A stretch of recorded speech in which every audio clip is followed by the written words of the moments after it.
Eu queria, hoje de manhã eu ensinei sobre a habitação de Deus em contexto coletivo. Eu queria falar da habitação de Deus no contexto individual. Queria falar um pouco sobre o Espírito Santo com vocês. E eu queria que a gente fechasse os olhos e que a gente convidasse Ele juntos. Às vezes a gente fala da presença,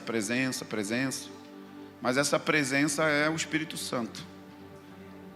É Ele, é a terceira pessoa da Trindade, que Jesus falou: eu tenho que ir, porque senão o Paracleto, o amigo fiel, ele não pode vir.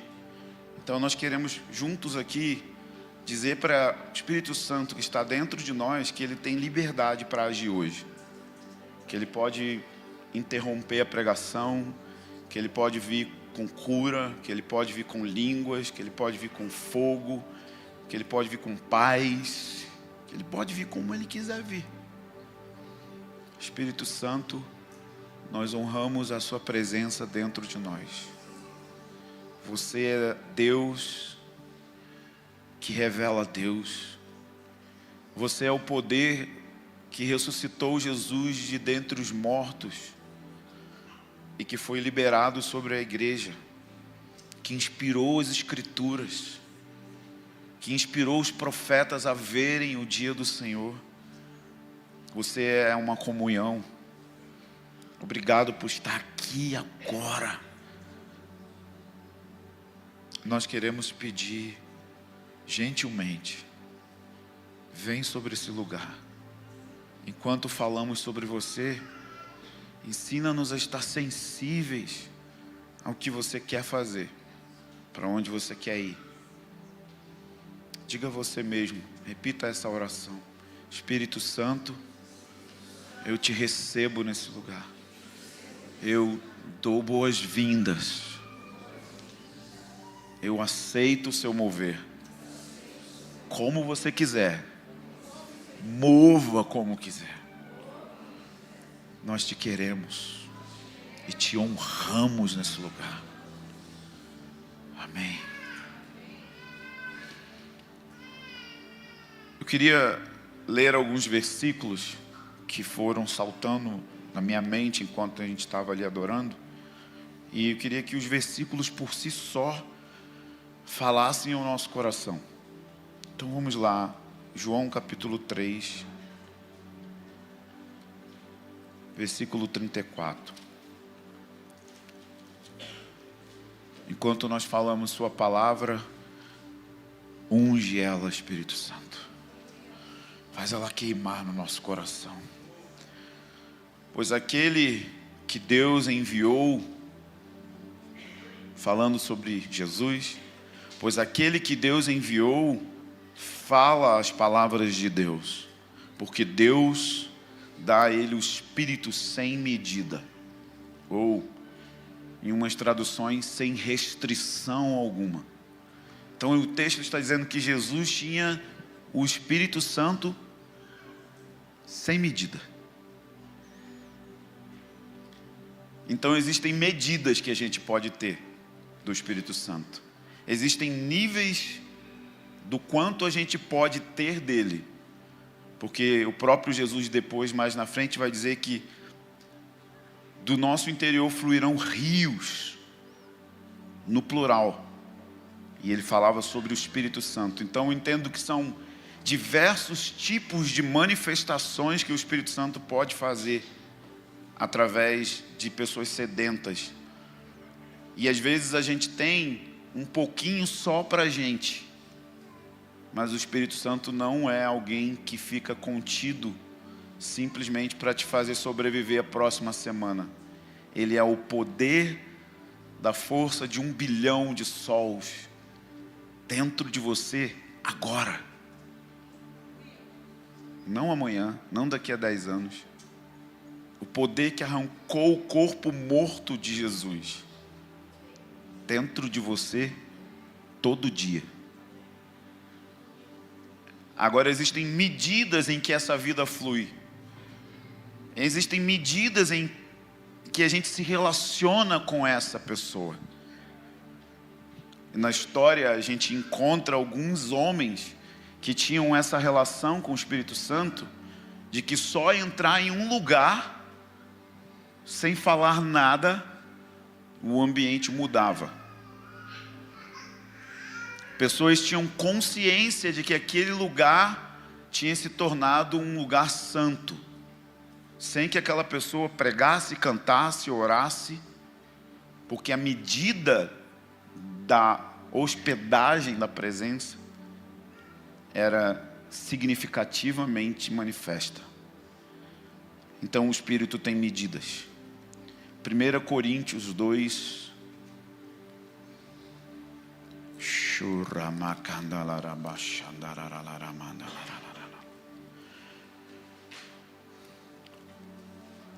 versículo 3: eu estive convosco em fraqueza e em temor. Essa passagem é quando Paulo tinha voltado de uma viagem missionária em Atenas. E em Atenas tinham muitos filósofos. E Paulo tentou convencê-los por meio da lógica. E ele voltou um tanto quanto frustrado. Porque ele tentou usar o intelecto, que era muito grande, para poder convencer. Então ele falou: irmãos, quando fui até vós, no verso 1, anunciando-vos o mistério, eu não fui mais com linguagem pomposa de sabedoria. Muitas pessoas pensam que a presença de Deus, ela se manifesta quando a gente grita, quando a gente tem uma boa oratória, quando a gente fala palavras difíceis. Um dos maiores sermões da história, pregado por Jonathan Edwards, foi lido. Ele não pregou, ele leu o esboço inteiro. E um dos maiores apóstolos, Paulo, as pessoas zombavam dele, porque diziam: suas cartas são fortes, mas a sua oratória é fraca. E a gente confunde o mudar da voz, o mudar e as expressões, e a gente confunde a presença de Deus com efeitos, com luzes, com grandes telas, com grandes máquinas de fumaça. E no meio dessas sensações emocionais, a gente perde o que realmente é tangível. Nessa época de Jonathan Edwards, por exemplo, mal tinha luz, não tinha pirotecnia. Ele lendo o esboço, pecadores na mão de um Deus irado, e quando termina o esboço de ler a mensagem, como eu estou lendo hoje, as pessoas tinham sensação de que o chão ia abrir, e elas se agarravam nas pilastras gritando, debaixo de convicção de pecado. Oh, irmãos, nós precisamos do Espírito Santo. Nós precisamos de uma infusão de poder na igreja. Nós precisamos estar encharcados com a unção dele. E Paulo falou: não vou mais usar linguagem pomposa. E aí no verso 4 ele fala: minha linguagem e minha pregação não consistiram em persuasão de sabedoria. Eu não quero fazer apologética. Eu não quero convencer sua mente. Mas a minha pregação foi em demonstração de dunamis. Do dunamis do Espírito Santo, do poder do Espírito Santo. Para quê? Para que a vossa fé não se apoiasse em sabedoria humana. Porque se a sua fé se apoia em sabedoria humana, você está construindo a sua vida em um fundamento que não pode sustentar grandes pressões. Se você está construindo a sua fé apenas naquilo que é ensinado no púlpito, você está construindo sua fé em um fundamento muito fraco. Porque o púlpito não pode produzir em você o conhecimento de Deus. O púlpito pode te apontar onde você vai para ter o conhecimento de Deus. Porque o conhecimento de Deus é uma experiência pessoal. eu não posso fazer você ter ela. Você precisa ir lá e saber quem Deus é por si só. E era isso que Paulo estava falando. Eu vou liberar o poder de Deus, porque é esse poder que vai te impulsionar até Ele, para que você mesmo coma e beba da presença. E é interessantíssimo que Paulo, quando pregava aos Gálatas, ele dizia: ó Gálatas insensatos, cujo perante os olhos Cristo foi crucificado. Minha pergunta é: os Gálatas estavam no dia da crucificação? Quando Paulo pregava, ele gerava retratos mentais da maravilhosa cruz. As pessoas viam o Cristo crucificado. Será que as nossas mensagens estão produzindo gente que está olhando para Cristo crucificado?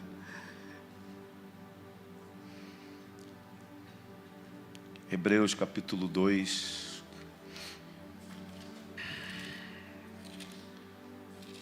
Aumenta a sua presença, Senhor. Não deixe a gente ler esses versículos com um coração frio.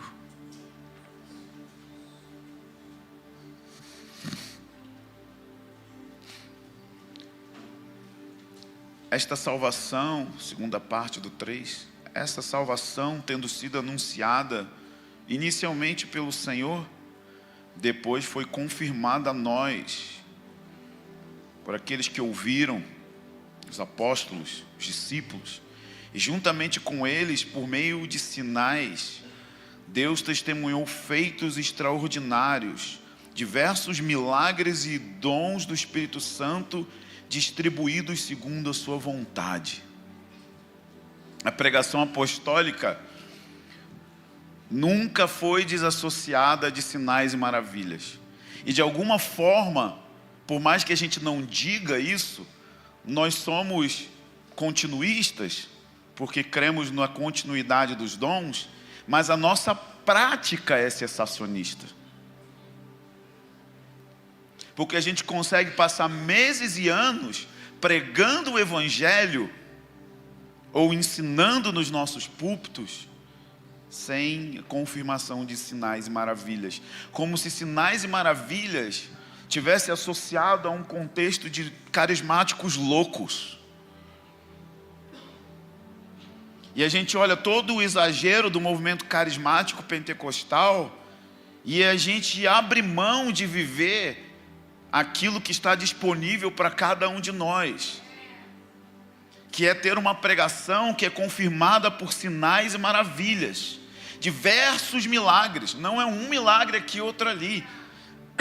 São diversos milagres. Eu tenho sido colocado em situações que, se não houver diversos milagres, não há nada.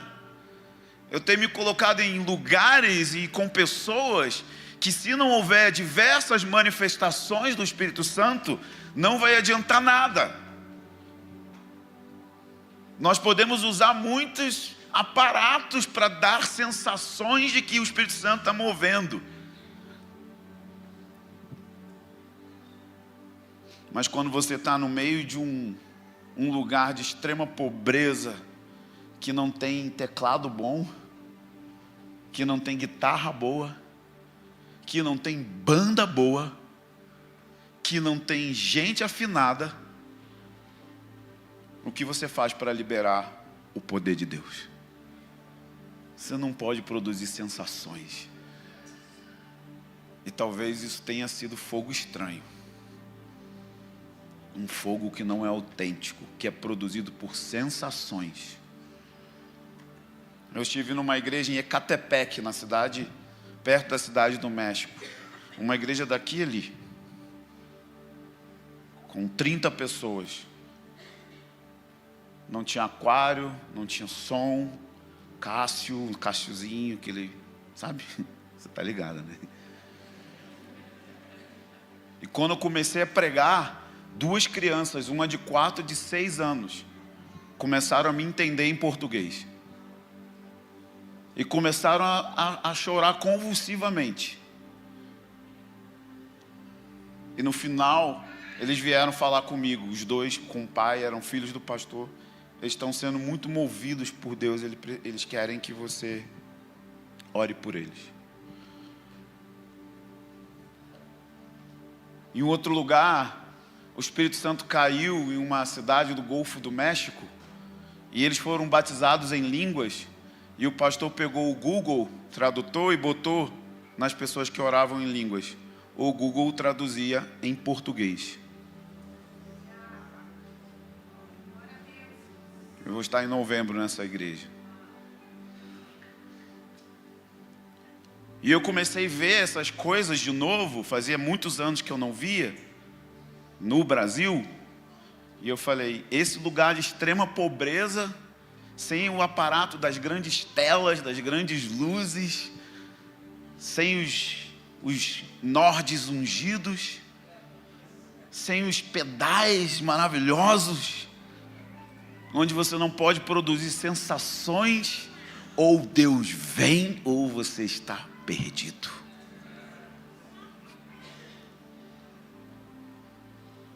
E eu tenho falado isso, o Sudeste perdeu a fome. O Sul perdeu a fome. A gente acha que tem fome, aí as pessoas ficam ofendidas. Está dizendo que eu não tenho fome? Exatamente.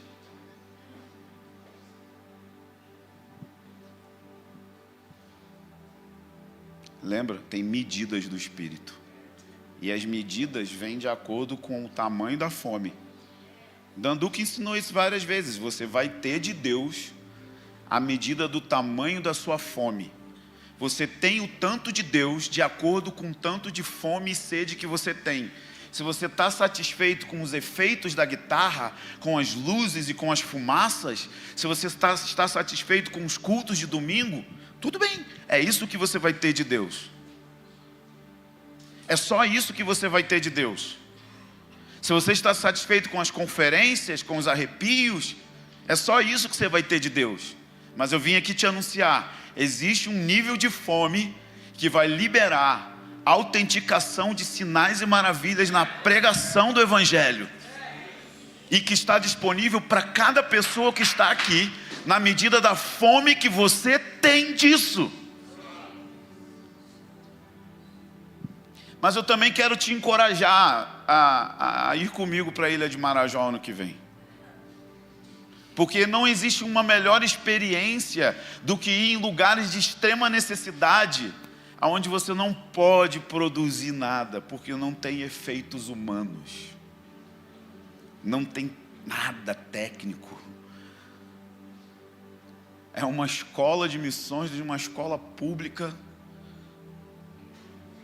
sem equipamento. Só tem uma coisa lá que moveu aqueles 70 jovens e adolescentes: fome.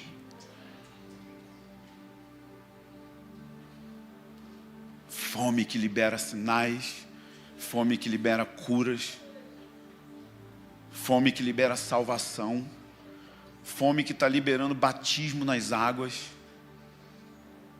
Quantas pessoas a gente está batizando por ano? Não é uma questão de números, contar quantos, nossa, estou contando, não é isso. Mas é que a vida de Deus precisa fluir para o mundo quebrado.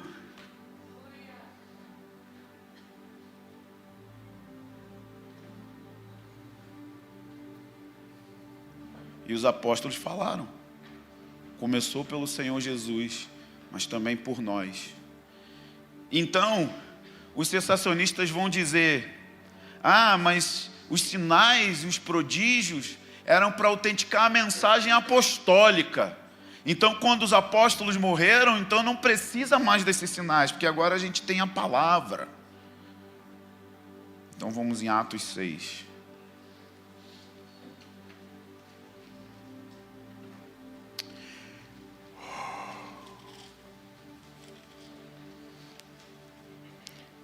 Em Atos 6 você conhece a história. Os apóstolos estavam tendo um problema, porque tinha que distribuir comida para outros cristãos. Então eles escolheram diáconos. Tem diácono aqui? Deixa eu ver a mão de vocês, se tem algum diácono aqui. Ô diácono, resistiu o diácono e ele fugirá de vós. Não, estou brincando. Diácono.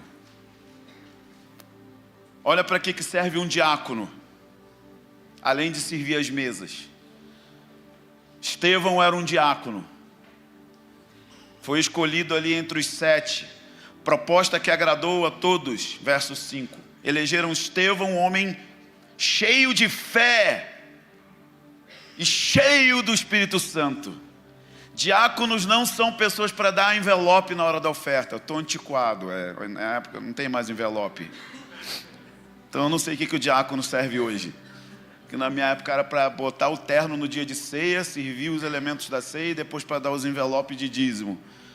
Mas eu li a minha Bíblia e via, os diáconos não servem para isso. Verso 8, Estevão, diácono, homem cheio de graça e poder, realizava feitos extraordinários e grandes sinais entre o povo. Estevão não era um apóstolo. Então os sinais não é para confirmar só a mensagem de apóstolos. E aí de repente você pensa assim, eu preciso ser uma pessoa perfeita. E aí então quando eu for uma pessoa perfeita, sabe? Porque esses irmãos aqui eram muito perfeitos. E aí então eu vou poder começar a ser usado em sinais e maravilhas. Então vamos em Gálatas capítulo 3. Ajuda-nos, Senhor. Gálatas capítulo 3, verso 3. Sois tão insensatos assim, ao ponto de que, tendo começado pelo Espírito, agora vos aperfeiçoam pela carne? Vocês se santificam pela carne? Vocês se consertam pela carne? Vocês acham que vocês, e vem de vocês o poder de se tornarem aptos? Será que sofrestes tanto por nada? Se é que isso foi por nada, aquele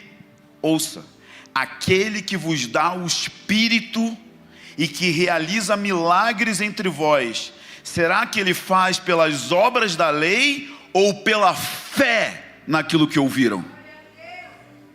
Será que você precisa cumprir as obras da lei, e aí depois que você cumpriu as obras da lei, aí você está pronto para ser usado em sinais e maravilhas? Ou é por aquilo que você ouviu? O que você ouviu? O Evangelho. É o Evangelho que te capacita a liberar o poder de sinais e maravilhas. Por isso que os dons são chamados de carismas, que vem da palavra graça. Você não merece os dons do Espírito Santo, e Ele te dá de graça. Por quê? Porque Ele morreu naquela cruz para te reconectar a um Deus que é poderoso. E aí tem um outro problema, que a gente criou uma espécie de dons meio panteísta. Do tipo assim, ó, tem Deus e tem os dons. São duas coisas diferentes. Não, isso aqui são os dons e tem Deus. Não.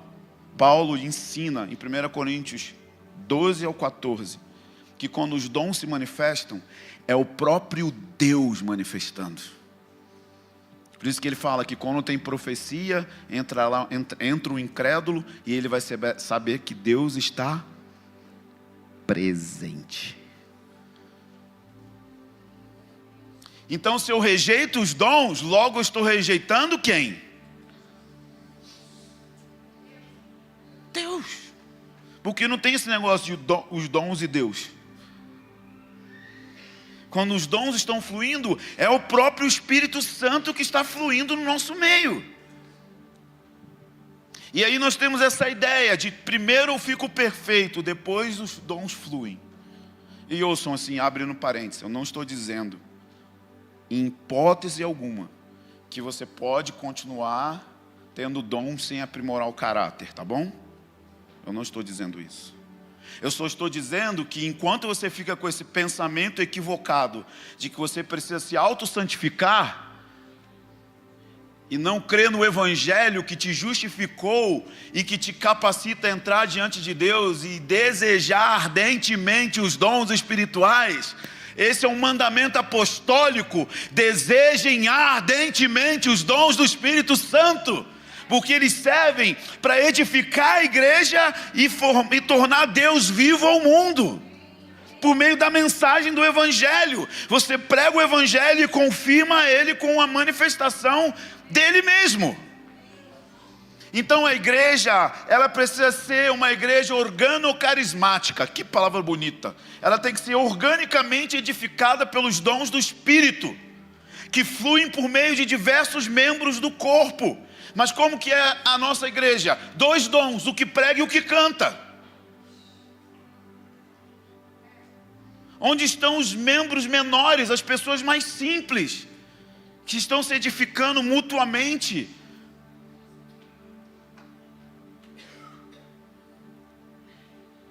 Paulo olhou a igreja de Corinto, ela era bem bagunçada.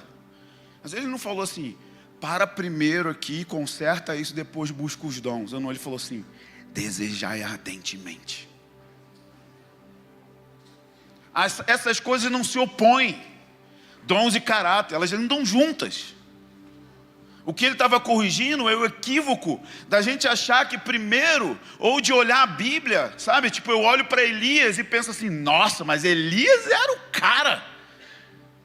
Aí você lê direitinho, Elias está lá, deprimido, na caverna, com síndrome de pequenininho, com um pensamento suicida. Aí eu começo a olhar para a minha vida. Rapaz, TDAH é leve.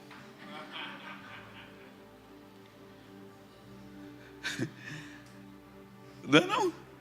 Ele está lá, Deus, eu sou o menor aqui, me mata, me leva. Aí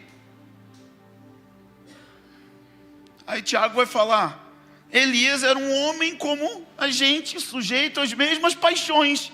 E ele orou, 3 anos e meio, o céu fechou. E ele orou e o fogo de Deus caiu. Ou seja, você que é um pecador igual a mim, fraco igual a mim, com problemas igual a mim, pode se achegar diante de Deus e pedir a manifestação do poder do Espírito Santo agora. Não daqui a 10 anos, quando você estiver mais melhorado. Não. A gente superestima demais esses homens, como se eles fossem ciborgues, como se eles fossem X-Men. Não é essa a ideia que a Bíblia transmite. Você e eu não merecemos nada, é o Evangelho. É o Evangelho que nos aproxima dele. É o Evangelho que nos dá graça para fluir no poder dele. É o Evangelho, é a mensagem do Evangelho. Até é o Evangelho que te ajuda a ser santificado. Porque é a crença de que você é justificado. Ou seja, eu tenho paz com Deus porque o sangue dele está sobre mim. Então agora eu posso entrar diante da presença dele e falar, Deus, tem essa área aqui que precisa de frutos. Mas por isso eu não preciso abandonar o poder do Espírito Santo.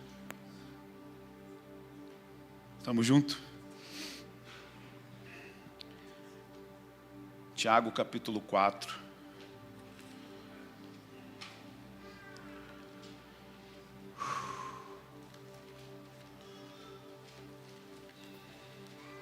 Ajuda-nos, Senhor, a entender o Evangelho. Ajuda-nos a entender que o seu poder quer fluir hoje. Não é daqui a 10 anos, Senhor. É agora, esse é o dia do Senhor, do seu poder, esse é o dia da sua glória vir. Você já está aqui, Espírito Santo. Tiago 4, 5. Ou pensais ser sem motivo, que diz as Escrituras. Olha o que diz as Escrituras. Isso aqui me toca muito. O Espírito que Ele fez habitar em nós tem ciúme.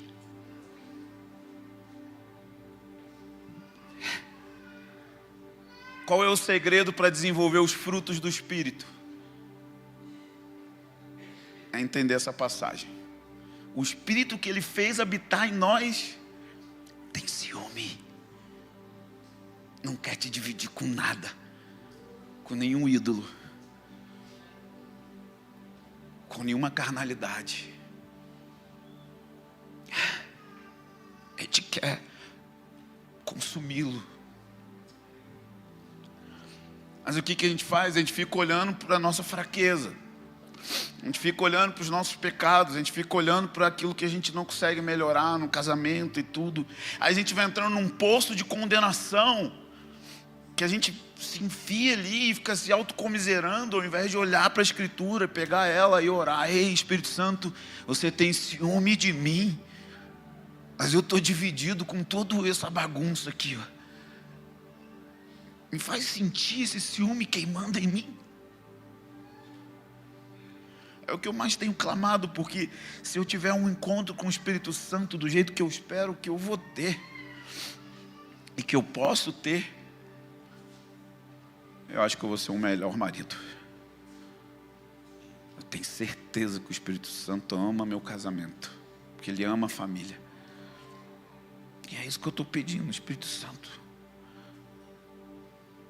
Me transforma. Porque aqui tem um grande elemento no fluir do poder de Deus, que cultivar o Espírito Santo dentro vai nos sustentar para cooperar com o Espírito Santo sobre. Vamos em Atos 10.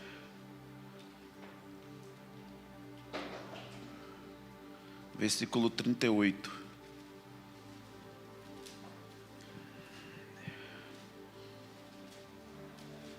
Pedro explicando o derramar do Espírito na casa de Cornélio. Ele diz, a respeito de Jesus de Nazaré, como Deus o ungiu com o Espírito Santo e com poder. Para quê? Para ele andar por toda parte. Diga, toda parte. Ah, meus amigos, em toda parte tem as obras do diabo. Mas se em toda parte tivesse crentes ungidos, a gente estaria desfazendo as obras do diabo. O Senhor ungiu Jesus Cristo de Nazaré com o Espírito para fazer bem a todos, curando todos os oprimidos pelo diabo. Lucas 4.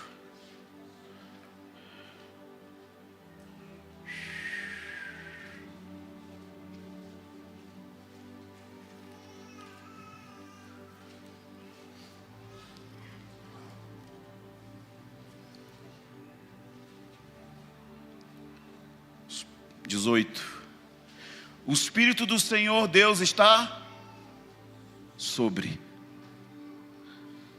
mim, porque me ungiu para proclamar as boas novas aos pobres, e enviou-me a proclamar a libertação aos cativos e restaurar a vista dos cegos, para pôr em liberdade os oprimidos e apregoar o ano aceitável do Senhor. Fechando o livro, devolveu o assistente, sentou-se e ele falou, hoje se cumpriu essa passagem. E esse mesmo Espírito que veio sobre ele, ele disse, é necessário que eu vá, porque tudo que eu fiz, todos os milagres que eu fiz por capacitação do Espírito Santo. E é necessário que eu vá para que eu envie o mesmo que me capacitou a operar e desfazer as obras do diabo. Será que existem obras do diabo em Curitiba? Será que existem obras do diabo na Ilha do Marajó? Será que existe no Brasil? Onde está a igreja que o Espírito está sobre? Atos 1:8 ele disse, e o Espírito Santo virá sobre vocês, para que vocês se tornem testemunhas, se tornem aqueles que viram algo. Mas cultivar o Espírito dentro tem a ver com intimidade. Romanos 8.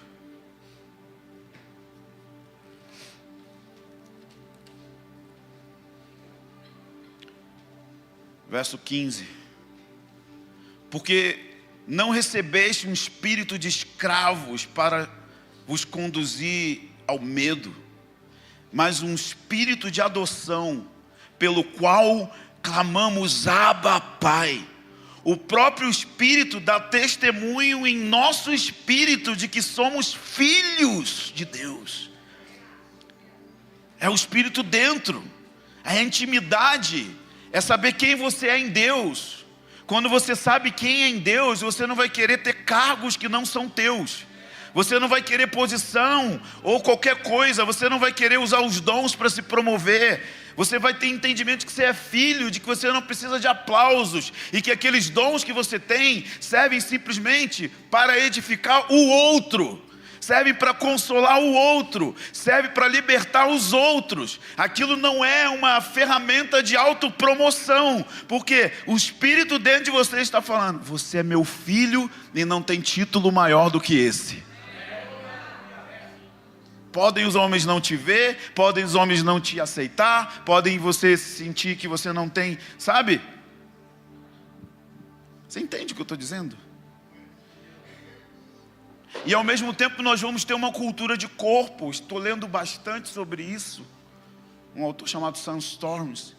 E ele fala por que Paulo fala tanto de honrar as partes do corpo que são menos honrosas. Por que são menos honrosas?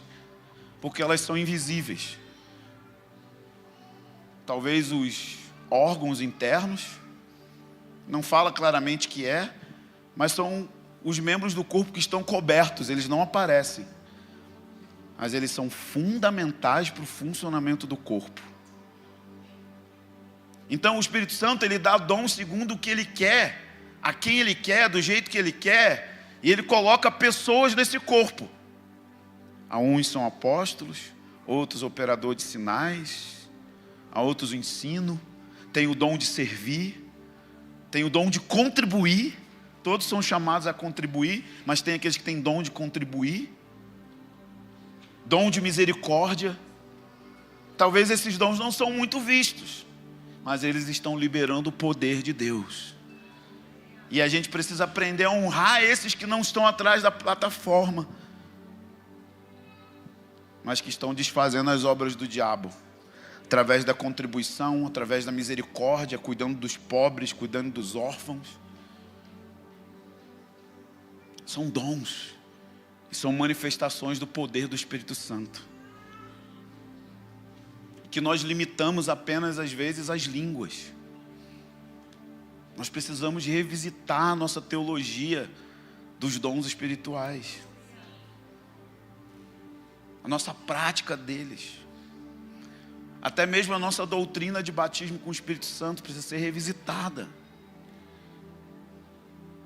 Eu entendo que faltou chegar a boa teologia desse assunto no Brasil, e a gente abraçou apenas um lado da parada, que é o pentecostalismo clássico. O pentecostalismo clássico vai afirmar que batismo com o Espírito Santo é só línguas, e que se não teve línguas, não teve batismo. Mas quando você começa a ler numa perspectiva ampla, você vai ver, João fala do Espírito Santo, e a ênfase dele, você vai ver João, água para tudo quanto é lado. Quando ele fala do Espírito Santo, fala de água, água, água. Então João enfatiza o Espírito Santo como um regenerador. Quando você vai em Lucas, ele só fala de poder, poder, poder, poder, poder. Quando você vai em Paulo, Paulo fala do Espírito Santo, santificar, santificar, santificar. Então você tem que pegar tudo o que a Bíblia fala e não só uma coisa. Você vai em textos que tem línguas, a maior parte tem línguas. Mas você vai em texto tipo Atos 8, eles foram batizados nas águas, os apóstolos foram, impor as mãos, receberam o Espírito Santo, não cita línguas. Então o que você crê? Eu creio que pode ser tudo. Você pode ser batizado no início da conversão, pode ser depois, pode ter línguas, pode não ter, eu não estou nem aí. O que eu creio é que a gente precisa ser batizado 1000 vezes no Espírito Santo. Que Paulo fala de enchimentos contínuos. Mas a gente precisa entender, na história da igreja, por exemplo, Catolicuman fluía em sinais e maravilhas, mas não orava em línguas. Manda um e-mail para Deus. Dá teus pulos aí, tua teologia bagunçou agora. Ivan Robert liberou avivamento em Gales, mas não orava em línguas. Ele não era batizado com o Espírito Santo. O que a gente faz agora com a nossa doutrina? Mude 1 milhão de almas, não orava em línguas. Eu sou contra orar em línguas? Claro que não! Eu sou tipo Paulo, oro mais em línguas do que todos vós. Eu fico direto. O que a gente precisa entender é que a oração em línguas é uma ferramenta, é uma linguagem de oração, é um dom para orar que Deus dá para todos aqueles que querem. E talvez esses que não oraram não tiveram essa convicção na época. E Paulo fala, não proíbam orar em línguas. Quem ora em línguas fala a Deus. Quem ora em línguas edifica o seu espírito. Na carta de Judas, no versículo 20, ele fala, orando no Espírito Santo, edificando a santíssima fé. Ou seja, a sua fé vai se tornando robusta na medida que você ora no Espírito Santo. E orar no Espírito Santo é orar em outras línguas. É falar uma linguagem do telefone vermelho, sabe? Que só o filho tem aquele número daquele telefone vermelho que toca no escritório do pai. Quando toca, o pai já sabe, é o filho. O diabo não entende essa linguagem, você não entende essa linguagem, Deus entende essa linguagem. E ela vai robustecendo o seu interior de uma maneira que vai ativando até mesmo outros dons espirituais. Então sempre falo que é a porta de entrada para os outros dons. Posso estar errado, mas eu acho que é isso. O ponto é que quando o Espírito Santo nos enche, vai ter uma evidência. Na maior parte das vezes é línguas, mas pode ser outros dons. Mas o mais glorioso da evidência do Espírito Santo é que a gente vai ficar cheio de paixão por Jesus. Porque o Espírito Santo veio para glorificar Jesus. A gente vai ficar cheio de clamores pelo Pai. O Espírito que clama Abba Pai. Vai ser uma igreja intensamente íntima, para que o Espírito possa vir sobre com poder e a gente não quebrar quando a glória dele vem com manifestações externas.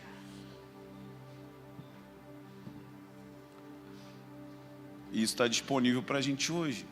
A intimidade interna, o poder sobre. Isso vai fazer também com que a igreja se levante com um ardor missionário. Envio. Grande parte de muitos trabalhos missionários é autoenvio. É a pessoa que tem uma boa ideia. Nossa, tem uma situação ali que precisa. Não é isso. É o padrão de Antioquia ali. O Espírito Santo separou Paulo e Barnabé para a obra. E essa obra não é fazer assistência social. Essa obra é plantar igrejas. É fazer discípulos. Foi o que Paulo fez quando o Espírito Santo enviou ele.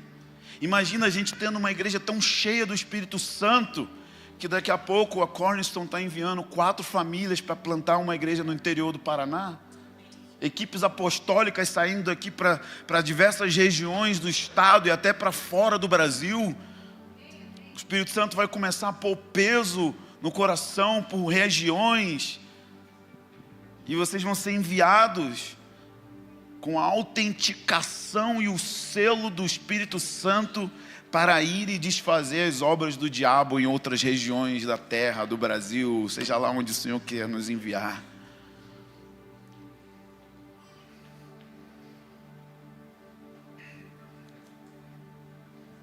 Nós queremos mais do Espírito Santo. Eu quero mais do Espírito Santo.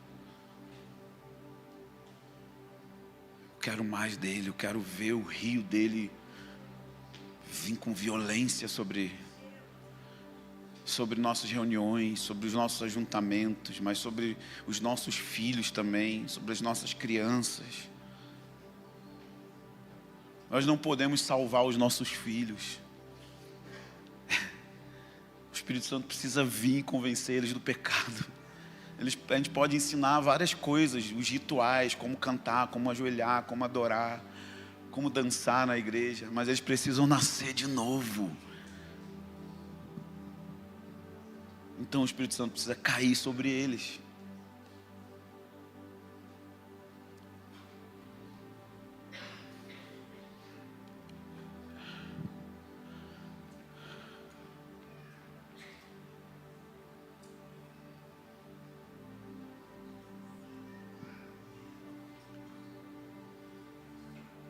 E ao mesmo tempo a gente vai ter que reaprender a andar, porque a pombinha do Espírito é muito sensível. Veio como uma pomba sobre Jesus e permaneceu. Então ele andou de uma maneira que a pomba não saiu. Claro que o Espírito Santo não é um pássaro, mas o que a Bíblia está querendo dizer é que é um animal sensível, representando o Espírito Santo que é sensível, que ele é meio, ele é poder, mas ele também é sensível. Se uma pombinha tivesse no seu ombro, você tivesse que andar daqui até o banheiro para ela não espantar, e você vai: Espírito Santo, eu não quero te entristecer, eu não quero te apagar.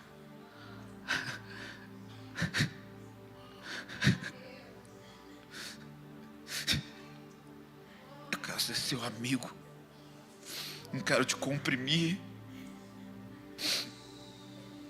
Espírito Santo,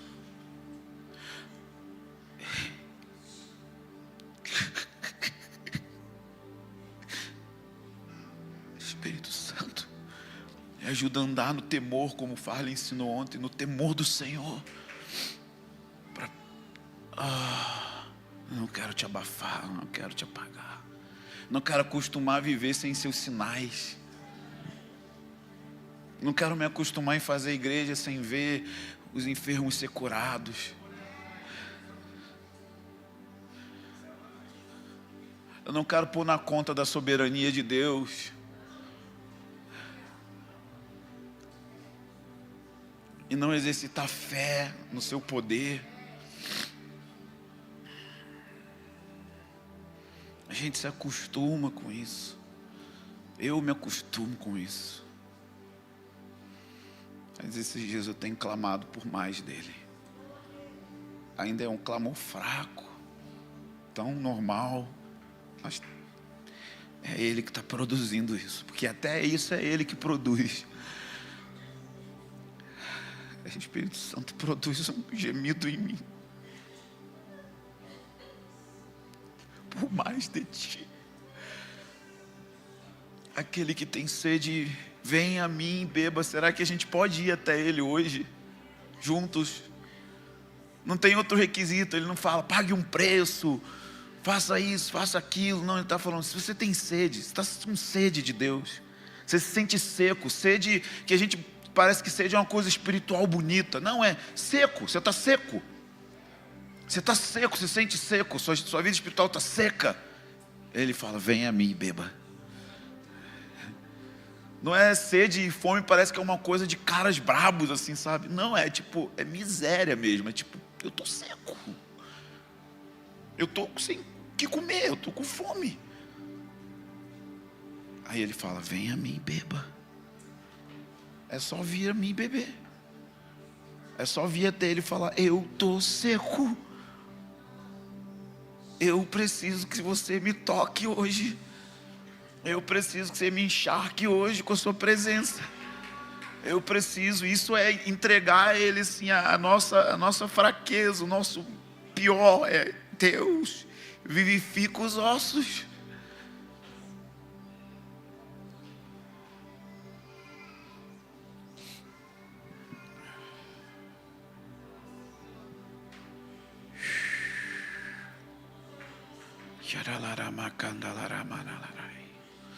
Eu quero orar por um novo enchimento do Espírito.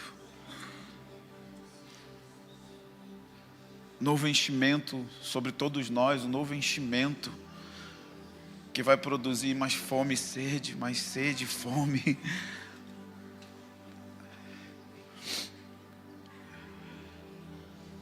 Então eu queria te convidar a ser alguém proativo responder essa palavra com uma manifestação física da entrega, da rendição, de trazer sua sequidão para Ele, de trazer seu cristianismo sem poder para Ele, de trazer seu cristianismo talvez sem anseio por Ele, por trazer seu cristianismo sem lágrimas nos olhos, sem paixão pelas Escrituras ou por Jesus. Estamos todos no mesmo lugar, irmãos, hoje aqui, carentes do toque do Espírito Santo, carentes que Ele caia sobre esse lugar, sobre essa casa, sobre as nossas vidas, nossas famílias. Não precisa ter performance, não precisa fingir, é só falar: eu estou aqui, Espírito Santo, eu estou seco, eu quero ver o dia do seu poder, eu estou seco, eu não tenho forças para orar, eu não sei orar, Espírito Santo, ajuda-me a orar. Você é o Espírito de oração. Espírito Santo, gentilmente eu te peço, se você puder vir, caia sobre esse lugar e sobre essa casa com novos enchimentos da sua presença, com novos enchimentos, e transborda de vida essa comunidade, essas pessoas, esses irmãos, transborda de vida de dentro para fora. Estamos com sede dos rios vivificantes do Espírito Santo, estamos com sede, estamos secos, Senhor.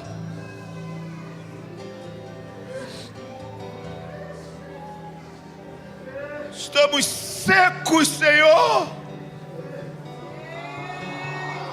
Estamos quebrados, Senhor. Espírito Santo, vem sobre esse lugar agora, sobre os meus irmãos, sobre minha vida, sobre minha casa, Espírito Santo.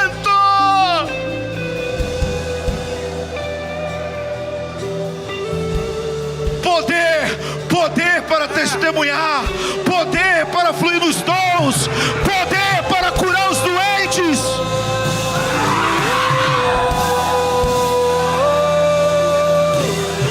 Poder para pregar o Evangelho aos perdidos.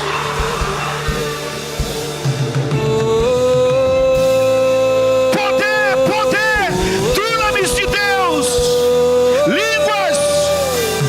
línguas de fogo, novas línguas. Se você ora em outras línguas, comece a orar no Espírito agora.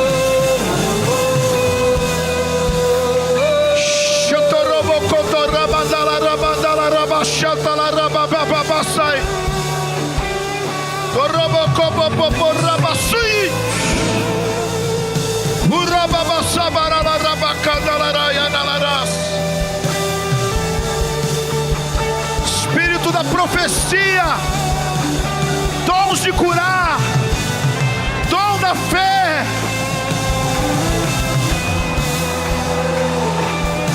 ondas de eletricidade passando aqui agora.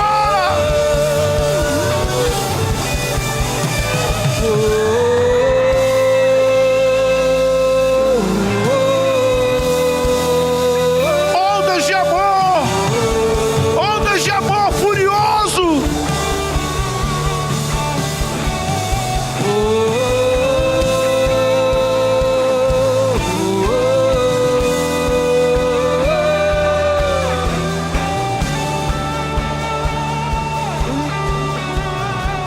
Vamos, ore no Espírito, ore no Espírito. Expectativa de uma visitação. Será hoje esse dia ou será amanhã? Vem, Espírito Santo. Santa expectativa. Vamos dizer: vem, Espírito Santo.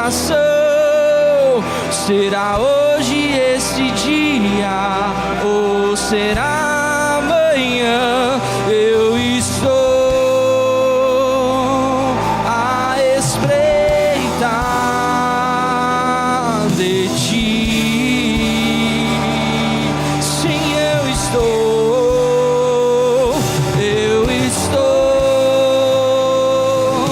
a espreitar de ti. Nós estamos à espreita. Eu estou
Espírito Santo, eu oro agora por comunicação de dons espirituais.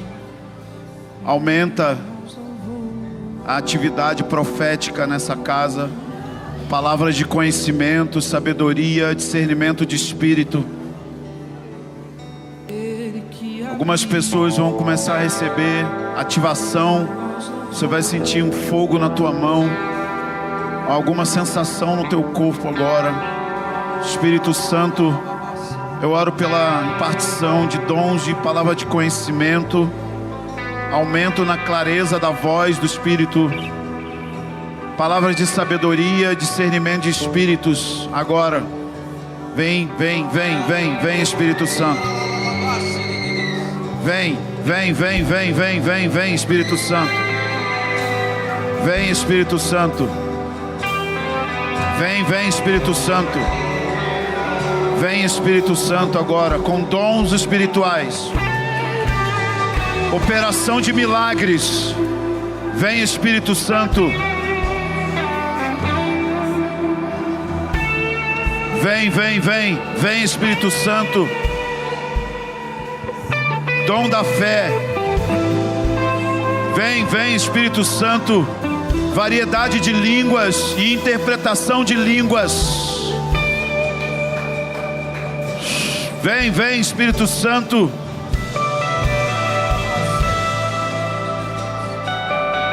Vamos esperar nele um pouco. Vamos esperar nele. Nós não temos medo de esperar no Espírito Santo.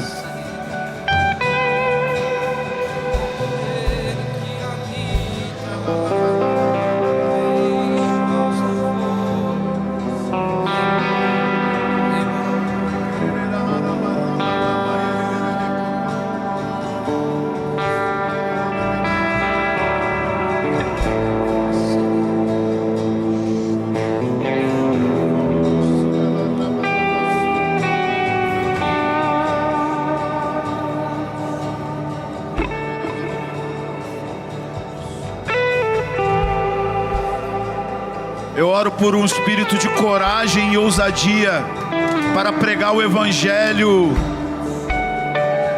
Para pregar o Evangelho destemidamente nas ruas, nos mercados, no ambiente de trabalho. E junto com a pregação do Evangelho, o discernimento de espíritos para expulsar demônios.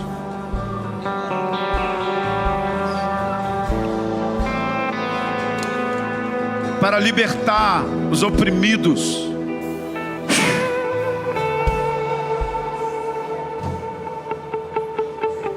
Com a adição da palavra de conhecimento para a salvação de pessoas chaves, como Jesus encontrou a mulher samaritana e uma palavra de conhecimento abriu salvação para uma cidade inteira.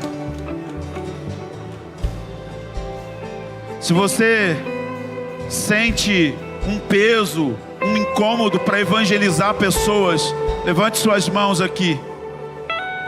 Pode levantar bem alto suas mãos. Quero orar especificamente sobre isso. Graça e ousadia para pregar o Evangelho simples.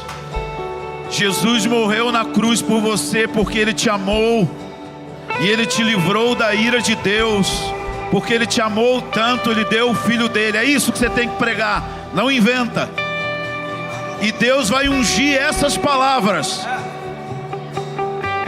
Deus vai ungir essas palavras com discernimento de espíritos. Você vai discernir se são problemas emocionais, psíquicos. Você vai discernir se é alguma opressão maligna. Você vai discernir se essa pessoa foi abusada, foi ferida por alguém.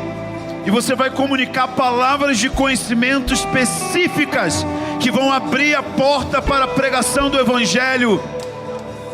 O evangelismo não vai mais ser um evento, vai ser uma vida. Você vai ser um evangelista no seu escritório, na sua escola.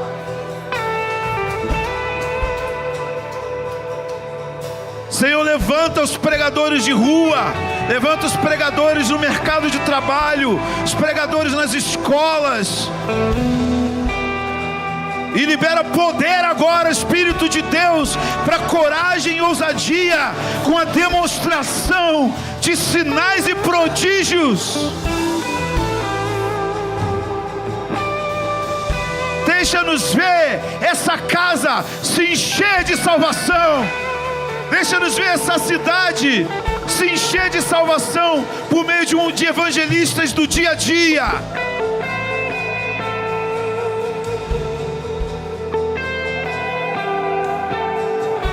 Espírito Santo não unge eventos, o Espírito Santo unge pessoas. Então Ele está te ungindo para pregar o Evangelho.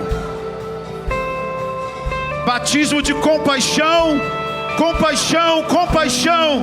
Espírito Santo libera compaixão agora, que vai mover essas pessoas até o quebrado.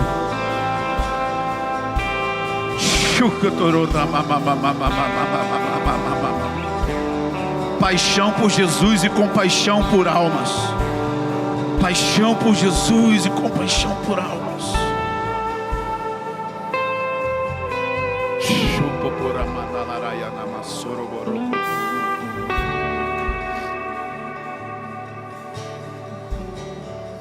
Quero te encorajar mesmo.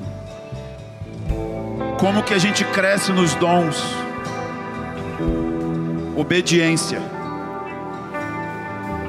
Obediência. Existia uma frase dos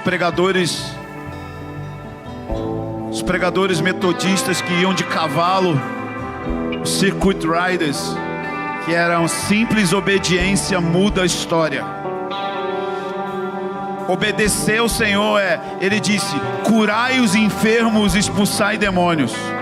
Aí você vai lá, cura os enfermos, expulsa demônios. Obedece. Como que se obedece? Pela fé. Fé se soletra risco. Você vai ter que correr risco de orar por pessoas que às vezes não vão ser curadas. Mas aí você volta lá no outro dia e ora de novo. Tu volta lá e ora de novo. Por quê? Porque no processo Deus quer te humilhar para você perder sua reputação e você aprender que é Ele que faz e não você. É uma confiança na palavra e não em você. Tipo assim, não é você que vai curar. Você só está obedecendo ao Deus que cura. Se você quer crescer na palavra de conhecimento, na profecia, você vai ter que se arriscar naquela voz que vem na sua mente para falar com a pessoa. Chega lá e falar.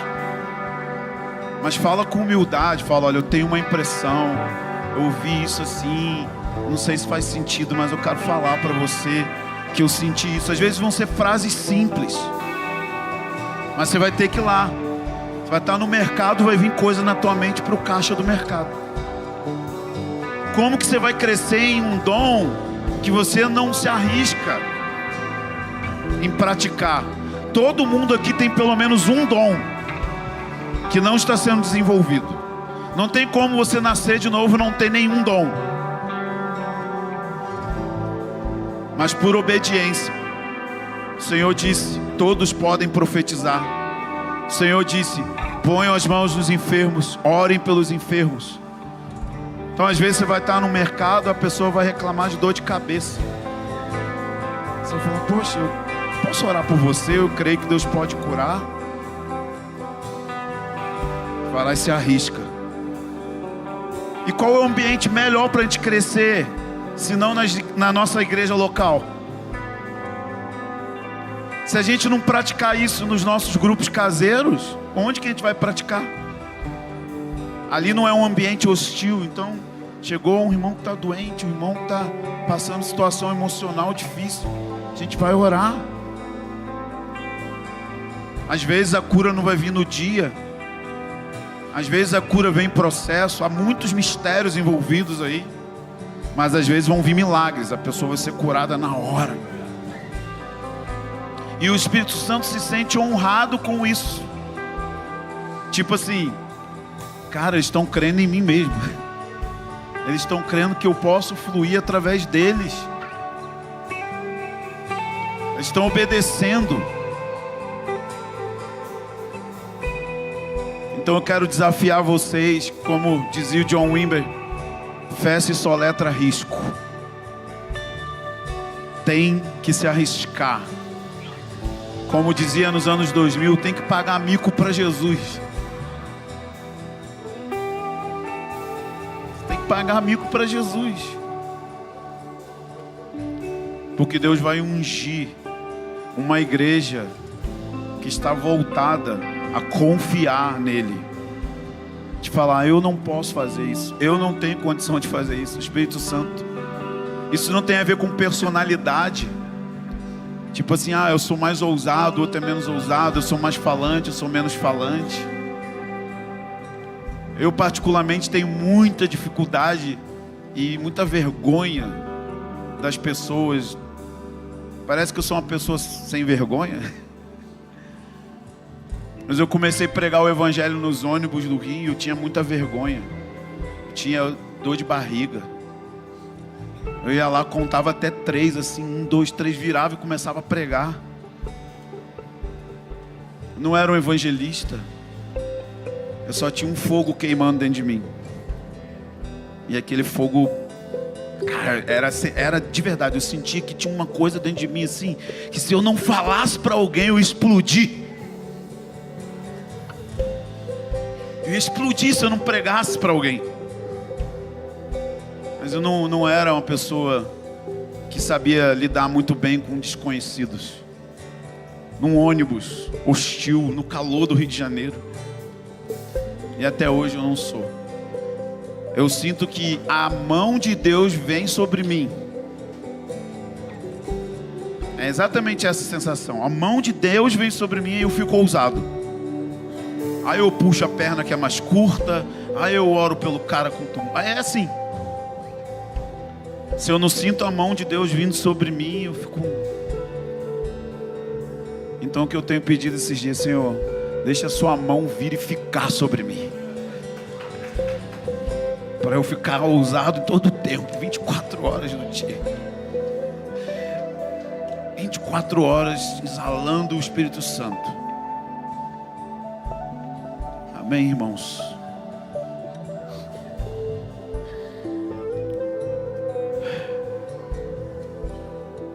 Nós somos gratos pelo seu toque.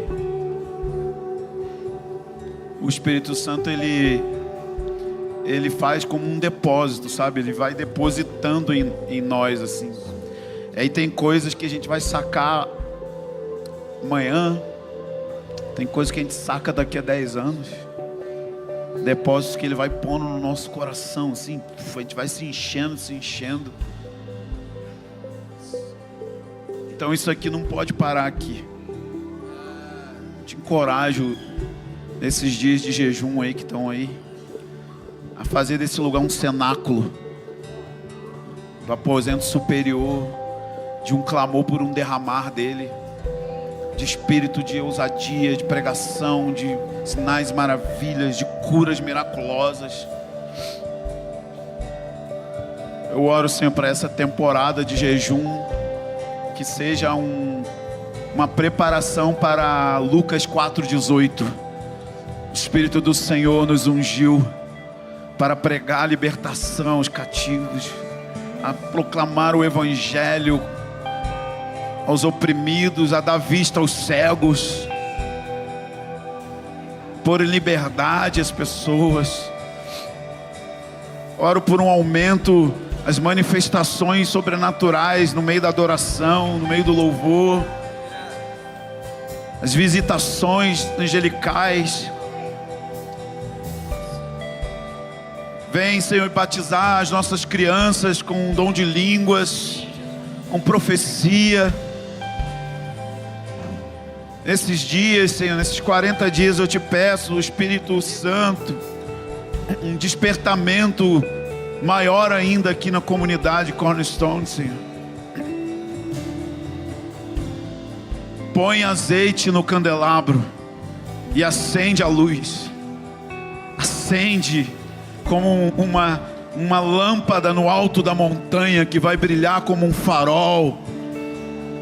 A luz que ilumina o mundo, no poder do Espírito Santo, que vai glorificar a Deus e vai glorificar o Deus Pai e o Deus Filho.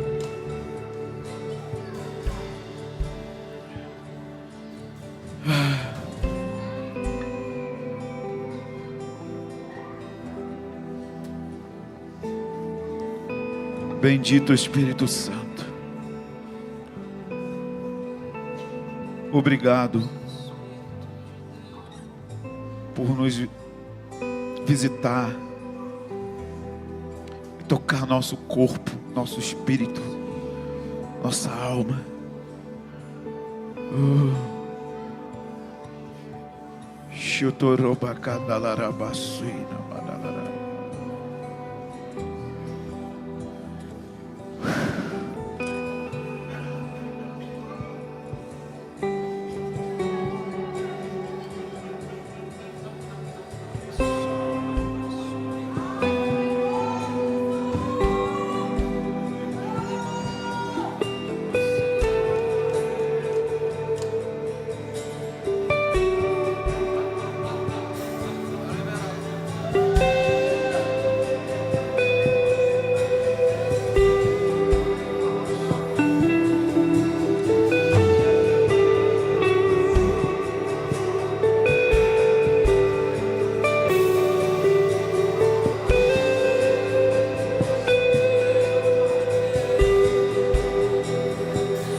Queridos, eu quero incentivar você a preparar o seu coração mesmo para esse período de jejum. Eu tenho aprendido todos esses anos que Deus, Ele corresponde à expectativa do nosso coração. E a gente gerar expectativa. Você não precisa sair daqui da frente, tá? A gente está em casa, fica bem à vontade.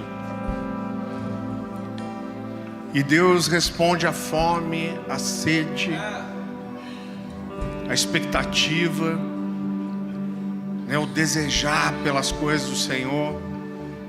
A gente tem quase um mês aí para começar o jejum. Mais perto eu vou trazer uma mensagem falando sobre isso, te orientando. Mas vai se preparando, vai talvez limpando algumas coisas do seu cardápio aí, né? Talvez jejuando uma vez por semana. Eu tenho certeza que vão ser dias muito especiais, né? A palavra de Deus fala: buscar-me-eis e me achareis quando me buscares de todo o coração. Achegai-vos a Deus, Ele se achegará a vós outros. Então não tem busca que a gente faça que não receba uma resposta de Deus, né? Então eu tenho certeza, quando a gente busca, Ele vem. Ele diz, né? Me busquem e eu me deixarei ser achado de vocês. Então,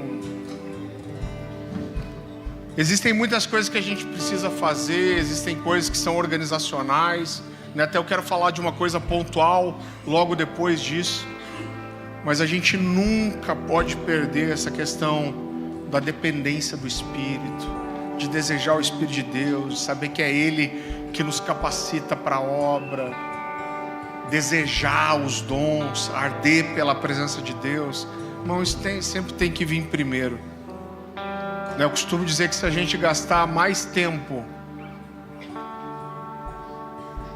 nos preparando, nos organizando e trabalhando para atrair as pessoas, o que a gente faz para atrair a presença de Deus, a gente já se perdeu no caminho. Então, o desejo do meu coração mesmo é que a igreja esteja bem engajada nesse jejum. Se você puder, venha fazer a escola. Eu estava aqui, a sensação que eu tenho, não sei se é porque eu estou de óculos hoje, mas parece que tem tanta gente nova. E, querido, a gente é uma igreja nova, né? A gente tem muita coisa para a gente desenvolver. E talvez uma coisa que a gente falhou é na integração. A gente entende muito que a vida da igreja acontece nas casas, e a gente se junta aqui para celebrar e instruir, para adorar e instruir. Então a gente nunca fez uma ficha de visitante aqui na igreja. Eu acho que a gente está errado, né? A gente tem que melhorar em algumas coisas. Então, se você está aqui, você decidiu ficar aqui, e você não está no grupo de WhatsApp da igreja ainda, eu vou pedir para o pessoal do serviço deixar umas 3, 4 folhas e 4 canetas ali. Você vai pôr só seu telefone. A gente vai mandar um link para você. Não se preocupe, porque é como se fosse uma lista de transmissão. Então só os pastores postam lá, né? Então não vai chegar a mensagem para você o tempo todo. Mas a gente coloca muita informação lá. Quando tem alguém, quando tiver um culto, né? Às vezes acontece de algum amigo estar passando pela cidade. A gente faz um culto num dia que normalmente não tem culto. Então a gente comunica muitas dessas coisas lá, né? Lá você vai ter também, porque todos os pastores estão no grupo, então você vai ter o telefone dos pastores lá. E a gente quer te ajudar a achar uma living, achar um grupo caseiro para você se inserir, para você ter relacionamento. Isso é ser igreja. Aqui o culto de domingo é uma partezinha só. A igreja mesmo acontece nos relacionamentos, nas casas. É de lá para cá e não o contrário. Então, se você está aqui, você decidiu fazer parte dessa família, se não está no grupo ainda, passa lá, é só deixar seu telefone, né? Os maridos pedem para a mulher deixar, porque o cara escreve, a gente tem que levar na farmácia para entender. Então escreva legível, por gentileza, né? Mas a gente não quer que você fique aí só frequentando o culto, que isso não é ser igreja, amém? Passa lá, comprar o livro do Michel, fazer sua inscrição para a escola amanhã, né? Se você não está no grupo ainda, deixar teu telefone, amém? Você tem uma semana abençoada, cheia da graça de Jesus, do amor de Deus, da comunhão do Espírito Santo, que aonde você pisar, você possa transbordar daquilo que você tem recebido aqui, que o Espírito Santo continue ministrando ao seu coração, regando todas as sementes que você recebeu aqui, em nome de Jesus, amém? Deus te abençoe.